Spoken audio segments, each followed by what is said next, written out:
నమస్తే. శ్రీ గురుభ్యో నమ. శ్రీమాత్రే నమ. ఆదిత్యాయ చ సోమాయ మంగళాయ బుధాయ గురు శుక్ర శనిభ్యే రాహవే కేతవే నమ.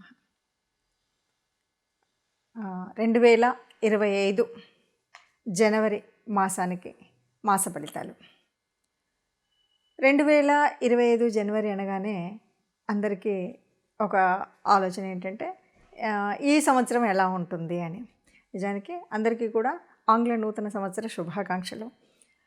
జనవరిలో మరి కొత్తగా మనకేం మార్పు ఉంటుంది ఏంటి అంటే, నిజానికి మన సనాతన ధర్మంలో ఉన్న శాస్త్రీయతలో మనం ఎప్పుడు కూడా సంవత్సర ఫలితాలు అనేవి తెలుసుకునేటప్పుడు ముఖ్యంగా ఉగాది నుండి ఉగాది వరకే మనం తెలుసుకుంటాం. కానీ ఇది మన కన్వీనియన్స్ కోసం పెట్టుకున్నటువంటి గ్రెగేరియన్ క్యాలెండర్ ప్రకారంగా కొత్త సంవత్సరం ఆంగ్లేయులు ప్రపంచవ్యాప్తము ఇదంతా ఒకటి సిద్ధాంతం ఉంది కాబట్టి ఆంగ్ల నూతన సంవత్సరం అని చెప్తున్నాం. కానీ ప్రతి మాసంలో ఎలాగైతే మన గ్రహాలు గోచార రీత్యా సంచారం జరుగుతూ ఉంటుందో అదే ఉంటుంది. ఇక్కడ కొత్తగా ప్రకృతిలో వచ్చేటువంటి మార్పు కానీ గ్రహాల యొక్క గమనంలో కానీ ఎప్పుడు వాటి స్థితిని బట్టి, అంటే ఒక్కొక్క గ్రహానికి ఒక్కొక్క రాశి మారడానికి కొంత సమయం పడుతుంది. చంద్రుడికైతే 2.5 రోజులకి ఒకసారి, అలాగే మరి ఇంకా మిగతా వాటికి ఒక శనిగ్రహం చూస్తే మనకు తెలుసు 18, అంటే చాలా పెద్ద గ్రహాలకు ఒకలాగా, చిన్న గ్రహాలకు ఒకలాగా, నెల లోపల తిరిగే వాటికి 45 రోజుల్లో తిరిగేవి. రవి లాంటి వాడు కరెక్ట్గా నెల వచ్చేసరికి మారుతూ ఉంటాడు. ఇలాంటివి గ్రహాల యొక్క గమనం ఉంటుంది. మరి ఇలా ఉన్నప్పుడు జనవరి మాసంలో ఎలా ఉంటుంది, ఏ రాశి అంటే గోచార రీత్యా ఏ రాశిలో ఏ గ్రహాలు ఉన్నాయని కనుక మనం ముందు చూసినట్టయితే, ఈ మాసంలో మనకు ముందు నుండి ఉన్నట్టుగానే రాహువు మనకి మీనరాశిలో ఉంటుంది, కేతువు కన్యారాశిలో. ఈ దాదాపుగా చాలా నెమ్మదిగా కదిలేటువంటి గ్రహాలు కాబట్టి ఇప్పుడప్పుడే మారే పరిస్థితి లేదు అన్నట్టుగా మనకు కొంతకాలం నుండి ఉన్నాయి. సరే, గురువు వృషభంలో ఉన్నాడు, సేమ్ వక్రించే ఉన్నాడు. తర్వాత కర్కాటక రాశిలో ఉన్నటువంటి కుజుడు మళ్ళీ వక్రగతిలో ఉన్నాడు. కాకపోతే ఈ నెల 21వ తారీఖు మళ్ళీ వెనక్కి వెళుతూ ఉన్నాడు, అంటే మిథున రాశిలోకి వెళుతూ ఉన్నాడు. తర్వాత ఇక బుధుడు దగ్గరికి వచ్చేసరికి వృచ్చికంలో ఉన్నాడు. 4వ తారీఖు మారి ఆయన ధనుసులోకి వెళ్తాడు. ఆ తర్వాత మళ్ళీ 25వ తారీఖు వచ్చేసరికి మకరంలోకి ప్రవేశిస్తాడు. ఇది మనకు బుధుడి యొక్క గ్రహస్థితి. ఇక రవి ప్రతి మాసానికి ఒకసారి మారుతూ ఉంటాడు. ముఖ్యంగా ఈ మాసంలో రవి యొక్క ప్రత్యేకత చాలా ఎక్కువ. ధనుసు రాశిలో ఉన్నటువంటి రవి మకరంలోకి మారడం వల్లే మనకి కొన్ని మార్పులు, ఉత్తరాయణ కాలం రావడం కానీ మకర సంక్రాంతి రావడం కానీ జరుగుతుంది. అలా రవి మకర రాశిలోకి ప్రవేశిస్తాడు. ఇక శుక్ర శనులు ఇద్దరూ కూడా మనకి కుంభరాశిలో కనిపిస్తారు. మీనరాశిలో రాహు ఉన్నాడు అని చెప్పుకున్నాం. అయితే శుక్రుడు 28వ తారీఖు మనకి మీనరాశిలోకి వెళ్ళడం అనేటువంటిది ఉంటుంది. మరి ఇలాంటి గ్రహస్థితి ఉన్నప్పుడు, అంటే గ్రహాల యొక్క గమనం ఇలా ఉంది, మరి ఇలా ఉన్నప్పుడు ఒక్కొక్క రాశి వారికి ఎలాంటి ఫలితం కనిపిస్తుంది? ఎందుకు అంటే మనకి కొన్ని యోగించే గ్రహాలు ఉంటాయి, కొన్ని యోగించని గ్రహాలు ఉంటాయి. గ్రహాల యొక్క స్థితి, యుతి, దృష్టి వీటన్నింటి మీద మన యొక్క గ్రహస్థితి ఉంటుంది. ఏ మాసానికైనా, ఏ పక్షానికైనా, వారానికైనా దినఫలాల వరకు చూసుకున్నప్పటికి కూడా ఏ రోజుకు ఆ రోజు మారుతూ ఉంటుంది, ఎప్పటికప్పుడు ఉంటుంది. అలా మారుతున్నప్పటికి కూడా మనం దినఫలాలు చూసుకునే వాళ్ళు ఉంటారు, వారఫలాలు ఇలా చూసుకుంటూ ఉంటాం. దీనికి కారణం ఏమిటి అంటే, ఏదైనా సరే జరగబోయే పరిస్థితులలో వచ్చేటువంటి గ్రహాల మార్పు వల్ల మనకి ఏదైనా అనారోగ్యం, లేకపోతే ఆర్థిక ఇబ్బంది, లేక ఉద్యోగ చలనం ఇలాంటివి ఏవైనా ఉన్నప్పుడు దానికి తగు జాగ్రత్త తీసుకోవడం కోసం, లేదా కొన్నిసార్లు ఆ గ్రహాలని సంతృష్టిపరచడం కోసం మనం చేసేటువంటి గ్రహాల యొక్క పరిహారాలు ఇవి తెలుసుకుంటే గనక మనకు రాబోయే కష్టం నుండి కొంత తగ్గించుకోవడం, లాభం ఉంది అంటే దాని సద్వినియోగం ఎలా చేసుకోవాలి అనేటువంటి విషయాలు తెలుసుకోవడం కోసం మాత్రమే మనం ఎప్పుడూ కూడా ఈ గ్రహాల యొక్క ఫలితాలను, అంటే మాస ఫలితాలు కానీ, వార ఫలితాలు కానీ, పక్ష ఫలితాలు కానీ, దిన ఫలితాలు కానీ తెలుసుకుంటూ ఉంటాం. అందులో భాగంగా మరి 2025 జనవరి మాసానికి మాస ఫలితాలు మనం ముందుగా రాశి వారీగా, అంటే ఒక్కొక్క రాశి 12 రాశులకు ఫలితాలు తెలుసుకుందాం. తదుపరి రాశి వృషభ రాశి.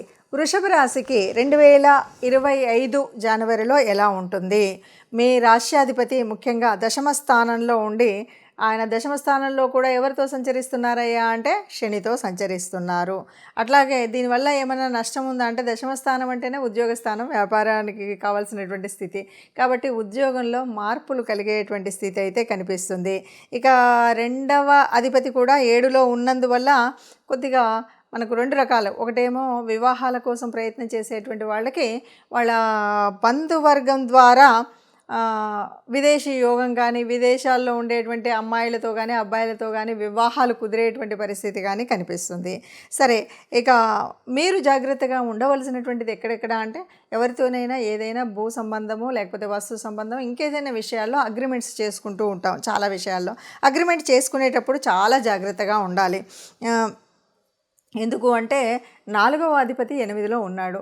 ఇందువల్ల మనకు ఆ గృహాలకు సంబంధించినవి కానీ భూములకు సంబంధించినటువంటి వాటిలో కానీ ఎక్కడైనా సరే మనం ఏదైనా అగ్రిమెంట్స్ చేసుకునేటప్పుడు చాలా జాగ్రత్తగా ఆచితూచి 1కి 2 సార్లు చదివి పెద్దల సలహా సంప్రదింపులతో చేసుకుంటే మంచిది. లేదంటే కొద్దిగా కష్టపడేటువంటి పరిస్థితి అయితే ఉంటుంది.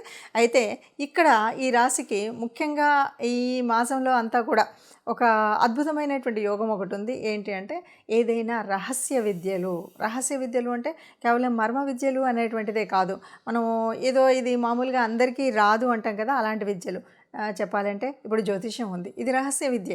అంటే ఇది మామూలుగా అందరూ నేర్చుకుంటే తొందరగా వచ్చేది, తొందరగా ఎక్కేది కాదు. ఇది చదువులో ఏదో ఉన్నది అని కాదు.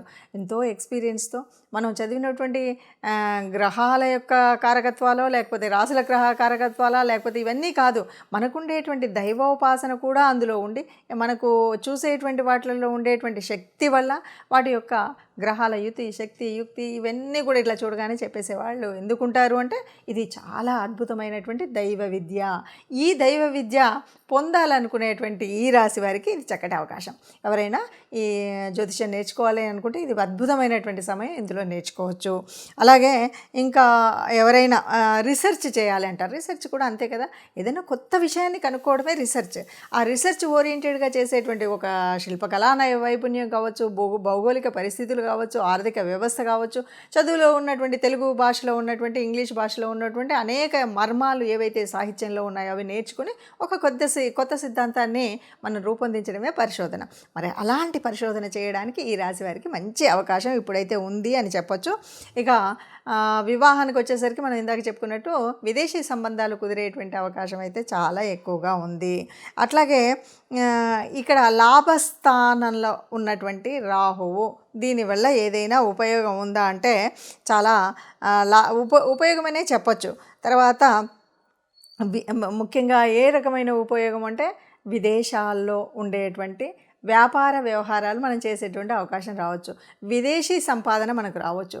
విదేశీ లాభం, విదేశీ వ్యాపారం అంటే ఇప్పుడు ఎవరైనా యూట్యూబ్లో ఉన్నటువంటి వాళ్ళు బాగా యూట్యూబ్లో బాగా ఎక్కడికో వెళ్ళిపోయి విదేశీ ఆదాయం వస్తుందంటే ఆదాయం వచ్చినట్టే. అలాగే విదేశీ ఆన్లైన్ వ్యాపారాలు చేస్తూ ఉంటారు.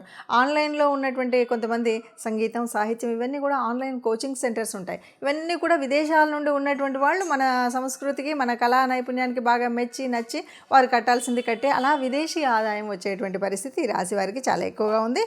అయితే ఇన్వెస్ట్మెంట్ చేసేటువంటి వారు మాత్రం చాలా జాగ్రత్తగా ఆలోచించి ఆచితూచి ఇన్వెస్ట్మెంట్ చేయాలి. 1కి 10 సార్లు ఆలోచించాలి. ఇందులో పెడితే లాభమా నష్టమా, ఏ రకంగా పెట్టాలి, ఎలా పెట్టాలి, దీంట్లో అనుభవజ్ఞులైన ఎవరైనా ఉంటే వాళ్ళ సలహా సంప్రదింపులు తీసుకున్నామా లేదా. ఎందుకంటే కాలం మారుతూ ఉన్నప్పుడు మారే కాలంలో ఒక్కొక్కసారి ఒక్కొక్కలాగా ఉంటాయి. మనం చూస్తూ ఉంటాం ఈ షేర్స్ అవన్నీ ఈ రోజుకి ఇలా పైకి వెళ్ళినటువంటివి మరుసటి రోజుకి పేక మేడల్లాగా కూలిపోతూ ఉంటాయి. కాబట్టి చాలా జాగ్రత్తగా అనుభవజ్ఞుల సలహాలతో మాత్రమే మనం పెట్టుబడులు పెట్టాలి అనేది గుర్తుపెట్టుకుంటే ఈ నెలంతా హాయిగా ఆనందంగా ఉంటారని చెప్పచ్చు. ఇప్పటి వరకు మనం చూసినటువంటి అంటే గ్రహాల యొక్క గమనము, వాటి వల్ల మనకు ఉన్నటువంటి యోగించే గ్రహాలు, యోగించని గ్రహాల మూలంగా మనకు వచ్చేటువంటి కష్టాలు, నష్టాలు. ఇప్పటి వరకు కొన్ని రాసులకి అర్ధాష్టమ శనిలో ఉన్నారు, కొన్ని రాసులు ఏళ్ళనాటి శనిలో ఉండి చివరి దశలో ఉన్నారు. ఇలాంటి పరిస్థితుల్లో మనము ఎలా ఏంటి అంటే కనుక ఆలోచించినట్టయితే మరి గ్రహాల యొక్క అనుకూలత ఉండాలి, ఇష్టదేవత యొక్క అనుగ్రహము ఉండాలి. అందుకోసం మనం చేయవలసినటువంటిది ఏమిటి అంటే ముఖ్యంగా ఇక్కడ శని యొక్క వక్రగతి, దీని మూలంగా వచ్చేటువంటి ఫలితాలు ఇవన్నీ మనం చూస్తున్నాం. కాబట్టి తప్పకుండా ఈ మాసంలో మాసం పక్షాల్లో అంటే ప్రతి పక్షంలో కూడా ఒకసారైనా కనీసం నవగ్రహ మండపానికి వెళ్ళడం అనేటువంటిది తప్పనిసరిగా చేయాల్సినటువంటిది. మనం రాశి వారీగా చెప్పుకుంటున్నటువంటి మన రాశిలో చెప్పుకున్నటువంటి గ్రహాల అనుకూలత కోసం తప్పనిసరిగా మూల మంత్రాలని చదువుకోవడం ముఖ్యమైనటువంటిది. అంతేకాదు మొదటగా ఉన్నటువంటి ధనుర్మాస పరిస్థితి, దానివల్ల విష్ణు రూపాల్లో ఏ రూపాన్నైనా మనం ప్రార్థించడము, అలాగే శివాలయానికి వెళ్ళడం, ఈ రెండు తప్పనిసరిగా చేయాలి. ఇవేవి మనకు వీలు కాలేదు, ఎలా చేయాలి, ఏం చేయాలి, మరి నాకు గ్రహస్థితి మార్పు ఉండాలి, ఇదంతా నేను ఆనందంగా ఉండాలి, హాయిగా ఉండాలి, ఆరోగ్యంగా ఉండాలి అని యోచించేవాళ్ళు మనుషులకు. కాకపోతే గోశాలకు వెళ్ళడం, గోగ్రాసం ఇవ్వడం, ఇది మన వల్ల కాలేదు, మన ఇంట్లోనే మనం చేస్తున్న చోట, మనం ఉన్నటువంటి చోటనే ఉన్నటువంటి కార్మికులకు ఎవరైనా సరే అన్నం ఒకరోజు భోజనం పెట్టించడం కానీ, వారికి కావలసినటువంటి వస్తువుల్ని దానం చేయడం కానీ చేసినట్టయితే మనకున్నటువంటి గ్రహాల అననుకూలత పోయి అనుకూలత వచ్చేటువంటి పరిస్థితి ఉంటుంది. ఎవరైనా సరే అందరం అనుకూలంగా ఉండాలి, గ్రహాల అనుకూలంగా ఉండాలి, దేవతల యొక్క అనుగ్రహం ఉండాలి. దీనికి కూడా దేవతానుగ్రహం కోసం ఇష్టదేవతా ప్రార్థన అనేటువంటిది మర్చిపోకుండా చేయాలి. లేదు బయటకు వెళుతున్నాం, ఏ కష్టం రాకుండా ఉండాలి అని అనుకున్నప్పుడు మనం తప్పనిసరిగా ఏదైనా ఒక చిన్న శ్లోకం, రాముడికి సంబంధించినటువంటిది ఏదైనా సరే, ఆపదామపహర్తారం దాతారం సర్వసంపదాం లోకాభిరామం శ్రీరామం భూయో భూయో నమామ్యహం అంటాం కదా. ఇది చదివితే ఎప్పుడూ కూడా ఎక్కడా కష్టం ఉండదు. ఇంత పెద్ద శ్లోకం మాకు కష్టం అండి అనుకుంటే కనీసం ఆ అమ్మని తలుచుకోండి, శ్రీమాత్రే నమః అనుకోండి. శ్రీమాత్రే నమః అనుకుంటూ మనం ఏదైనా పని మొదలుపెట్టినా, బయటకు అడుగుపెట్టినా మనం ఇలా చేసినట్టయితే మనకున్నటువంటి కష్టాలన్నీ పోయి అనుకూలమైనటువంటి పరిస్థితులు అన్ని మాసాలలాగానే మనం అందంగా మనందరం కూడా ఆనందంగా ఉండాలి, సంతోషంగా ఉండాలి. ఆ సంతోషంగా ఉన్న వాళ్ళలో మనం తప్పనిసరిగా ఉండాలి అని కోరుకుందాం. సర్వే జనా సుఖినో భవంతు అందాం.